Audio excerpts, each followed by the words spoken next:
Üks igavene teema on ikkagi auto esituled, mida on me räägitud saates üle aastate, aga mis on muutuv on see, et see assortii erinevatest pirnidest muutub kogu aeg ja me seisame praegu Ostrami erinevate pirnide seina ääres ja tõesti see valik on sedavõrd lai, et meil vist endal läheb siin ka keeruliseks.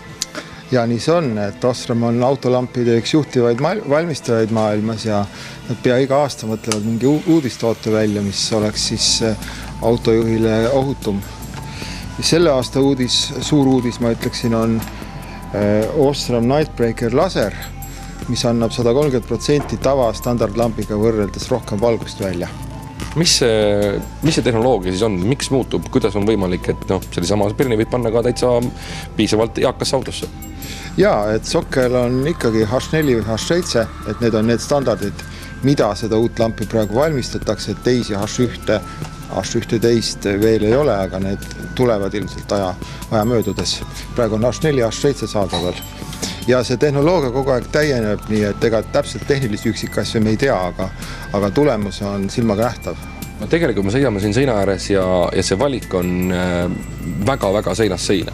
Kui inimene tuleb, tahab endale tõesti kõige odavamalt pirni autosse saada, siis tihtipeale see pole vist kõige parem valik. Jah, ma julgen öelda, et tasuks ikkagi võtta selline tuntud tootja lamp või tuntud tootja pirn, sest see tagab kvaliteedi, et kui te võtate nimetu lambi, siis te iialgi ei tea, kaua see lamp kestab ja lambi vahetamine teel ei ole sugugi mugav ega alati ohutu olla. Ja Ostrom toodab esitule lampe, halogeenlampe siis väga erinevatele nõudmistele vastavaid, eks ole. On standardlamp, mis on siis hinnalt kõige soodsam, aga samamoodi nagu kõik teisedki Ostromid järel proovitud kvaliteediga. Siis sealt üles on Coolblue, mis on selline sinakavalgusega lamp, mis sobib tegelikult väga hästi ka näiteks mootorrattaga sõitmisel, sest et ta annab sellise sinakavalguse ja on nagu teel teistele liiklejatele paremini nähtav.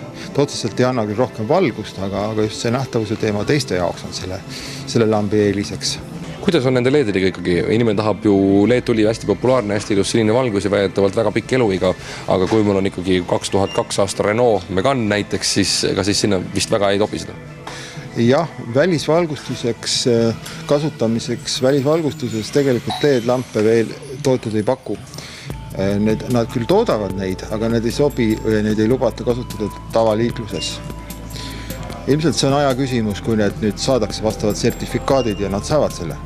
Et võib panna siis numbritulevalgustusse või tagatuledesse, suunatuledesse, aga praegu seisuga veel mitte. Aga on olemas salongi valgustuseks täiesti kõlblikud ja nendel on muidugi palju eeliseid tavalise hõglambiga võrreldes, eks ole. Et nad on põrutuskindlamad, pikema kasutusajaga ja väiksema voolutarbimusega. Kuule, tegelikult, mis me täna mõtlesime tuledest rääkimisest ka, et mitte ainult ei ole see esitulepirn, mis populaarne, vaid need samad igapäeva kasutusega LED-tuled. Meil on siin kõrval ka paar tükki. Nende kasutus leiab ka järjest rohkem siis erinevaid kasutusvõimalusi, et teil on vaja lausa terve assortiinid lausoida. Jaa, et Ostrom laiendab järjest ka lampide valikut just taskulampide osas, pealampide osas, erinevate töökodade jaoks mõeldud lampide osas, millel on mõned on siis põrutuskindlamad, mõned vähem põrutuskindlamad, aga selle eest soodsama hinnaga. Ja meie kui Ostromi esindajad pakume siis täit valikut nendest lampidest kõigist, et saate automaailma kaupustest neid tulla vaatama. Mõned põhimõtted veel võib-olla äkki ütleme nende pirnide kohta, kui inimene tahab endale uut osta, mida ta mõtlema peab, kui ta tuleb siia valima, sest et hinnad ju vaatan siin €2 kuni $20. Ja muidugi üks kategooria lampe, millest me ei rääkinud, on veel xenonlampid, eks ole, mida järjest rohkem uutes autodes kasutatakse, mis tegelikult juba ülemisootsa autode juures hakkavad ajale isegi jalgu jääma ja nende asemel on LED-lambid, aga siiski seis on veel selline, et ikkagi xenonlambid on jätkuvalt hästi levinud ja see tendents ei muutu lähiaastate jooksul. Ja ka xenonlampide osas on olemas siis nii-öelda standardlamp ja siis on selline suurendatud valgusvõimsusega lampe, kaks seeriat veel, mis on hinnad kõrgemad, kallimad muidugi, aga omandustest palju paremad.